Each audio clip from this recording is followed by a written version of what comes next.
नमस्कार, मैं हूं निशा। आप देख रहे हैं एशिया न्यूज इंडिया। आप सभी जानते हैं कि राजद का चुनाव चिन्ह है लालटेन, लेकिन अब इसमें बदलाव आने वाले हैं और अब ये चुनाव चिन्ह में शामिल होने वाला है 3 और नई चीजें, जिसमें आपको बता दें कि 3 चीजें ये है झंडा और टोपी, साथ ही गमछा भी। आपको बता दें कि लालू प्रसाद यादव ने जितने भी कार्यकर्ता है राजद के, उनसे ये रिक्वेस्ट की है, उन्होंने उनसे आग्रह किया है और कहा है कि वो हरी टोपी और हरा झंडा, साथ ही हरा गमछा भी साथ में रखे।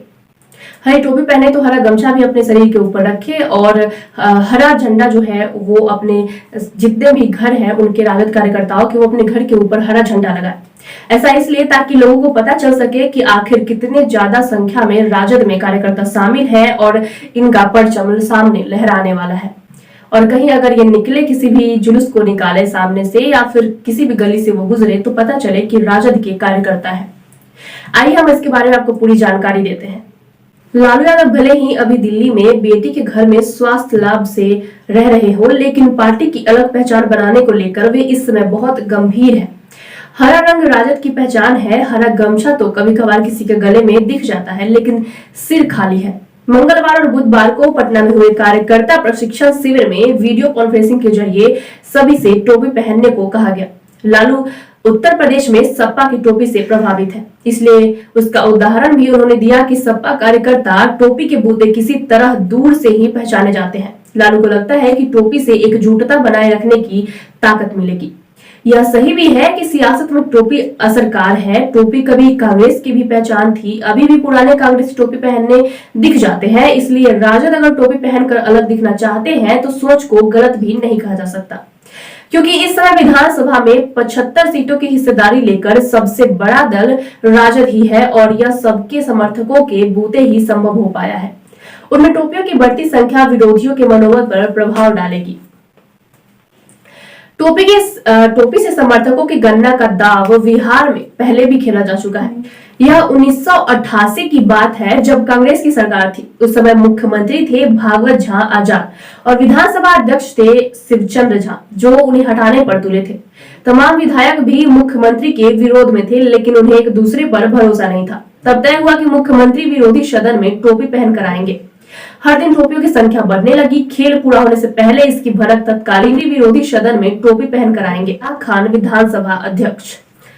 अब टोपी राजद की पहचान बन गई है। हालांकि इस हुंकार का असर अभी दिखाई नहीं दिया है। कोई हरी टोपी अभी तक सार्वजनिक स्थान पर विचलित नजर नहीं आई, लेकिन हो सकता है कि आगे दिखाई दे। जब दिखाई देगी तब देखना दिलचस्प होगा। मुख्य विरोधी भाजपा का विरोध, क्योंकि लोकसभा चुनाव में राजद के हरे झंडे पर रोक लगाने के लिए वह चुनाव आयोग तक पहुंच गई थी। केंद्रीय मंत्री गिरिराज सिंह ने आयोग से आग्रह किया था कि यह रंग किसी खास धर्म व देश के प्रतीक के तौर पर है। इसको आयोग ने कोई तवज्जो नहीं दी थी, पर इस बार तो हरी टोपी और गमछा भी होगा। विधानसभा सीटों पर होने वाले उपचुनाव में एक सीट पर वह दांव ठोके है, क्योंकि एक पर वह पिछले चुनाव में दूसरे नंबर पर थी, जबकि दूसरी सीट पर राजद नंबर 2 था। ये सीटें एनडीए व महागठबंधन दोनों के लिए महत्वपूर्ण है। राजद दोनों सीटें खुद लड़ना चाहता है ताकि विपक्ष 115 से बढ़ाकर 117 हो जाए। ऐसे में बहुमत के लिए सिर्फ 5 की कमी होगी। एक निर्दलीय के अलावा 4 सीटों वाले हिंदुस्तानी आवाम मोर्चा और विकासशील इंसान पार्टी में से किसी एक के एनडीए से इधर उधर होने पर विपक्ष की पौ बारह संभव है। फिलहाल तो यही लग रहा है कि उपचुनाव की दोनों सीटों पर दावा करके राजद सबसे पहले कांग्रेस को ही टोपी पहना देना चाह रहा है। जहां राजद अपनी पार्टी को, अपने संगठन को मजबूत करने में लगा है। आपको बता दें कि तेजस्वी यादव ने भी खुद अपने मुख से ये बात कहा था कि वो झारखंड में हर महीने 2 दिनों के लिए आएंगे और अपने पार्टी को झारखंड में भी वो मजबूती प्रदान करेंगे जो मजबूती पहले थी।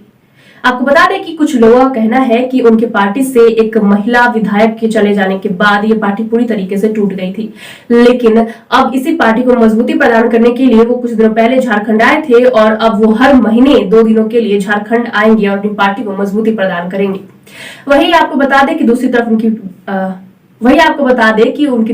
जो विपक्षी पार्टी है वो पूरी तरह सन्नाटे में है। कांग्रेस पार्टी जो है वो अभी पूरी तरह सन्नाटे में है और अभी तक उन्होंने कोई भी रुख को नहीं अपनाया है।